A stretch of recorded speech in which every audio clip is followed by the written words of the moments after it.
stable and secure financial position and will once again come in on budget this year. We're in that position because of the hard work of Cabinet members and senior council officers who understand and have grasped the seriousness of the financial situation that we're in and have accepted that significant changes have to be made, and they've got on with the hard work of delivering those changes.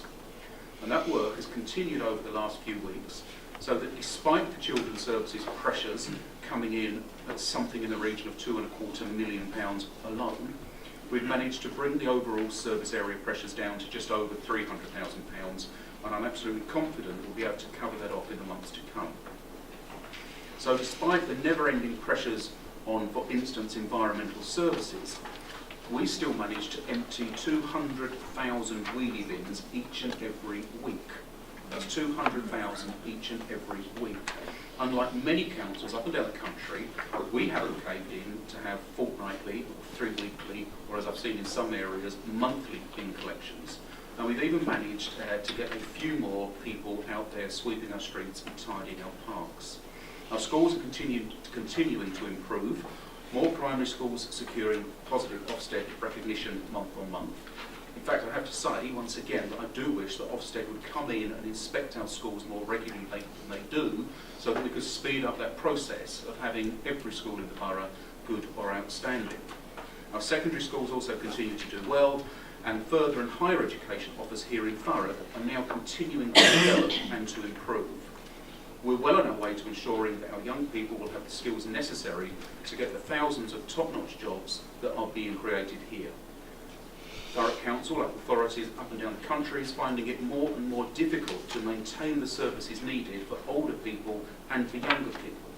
So, for example, in the children's area, we are having to deal with an unprecedented number of unaccompanied underage asylum seekers or refugees. While the government pays some of the costs involved, they don't cover the cost entirely, and the council has to pay the difference. And that isn't down to poor planning or down to bad budgeting. Thurrock is facing exactly the same problem as children's services elsewhere in the country. And in the realm of adult social care, we've all heard Barbara Rice, telling us month in, month out, how we're all getting older, living longer, and suffering increasingly complex medical and care problems. And again, we're no different to any other adult social care provider, trying to do more and more with an ever-decreasing government grant. Well, what I'm saying tonight is that we are aware of the problems and of the pressures, and we all have to face up to the new reality that local councils have to live in, a situation that has changed radically. It's no longer about councils providing services, or just about councils providing services. It's about finding new avenues of funding and income streams. It's about finding new ways of working. It's about working with communities and other organisations. And it's about doing more with less and ensuring that we spend our diminishing budgets as effectively as we can. So I think the challenge for all of us, that's officers and members irrespective of party, is to understand what that new reality means to us and to work together to deliver as best we can for our residents. I refer you to page 30, 3.4, and you can see that we, being once again our social care team and officers, have tried to lay out quite clearly the demand and provider pressures that indeed, as the leader has just said, we're under. You'll also be aware that one of our domiciliary care providers have given notice on their contract and handed the contract back, giving us 6 months' notice, which indeed gives us immense challenges at this moment in time.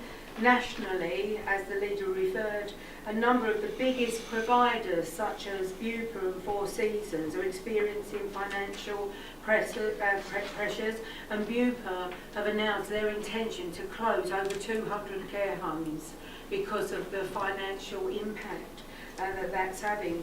Also, Leader, I'd like to just update Cabinet around the public health grant, the mid-year cut that we knew it was coming. Last Friday it was confirmed, and that was after our papers went out. It's been confirmed that Thurrock will have a cut of £655,000 in year budget in public health.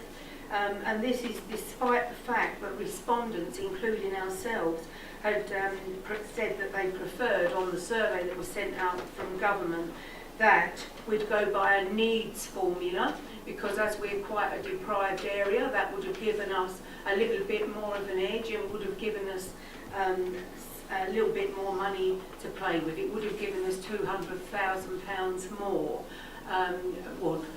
not so much of a cut, so 455 instead of 655. So I'm sorry to bring that news to Cabinet, but it's another one of these, graphs of doom that we're having to live with in these challenging times, Leader. Barbara, can you just remind me, now that that in-year cut to the public health allocations has been confirmed, what was it, and is it's about what we were expecting, is it slightly better or slightly worse? We were optimistic that it was going to be based on our needs led. We were optimistic, and we were asked by government to express our views. Would it be across the board cut, so for more leafy councils and ourselves would have the same cut? Most councils opted to go by a needs-led approach. However, the government didn't lean to that. Therefore, it's our worst case scenario of 655k in year cut. That's the worst case scenario, Leader.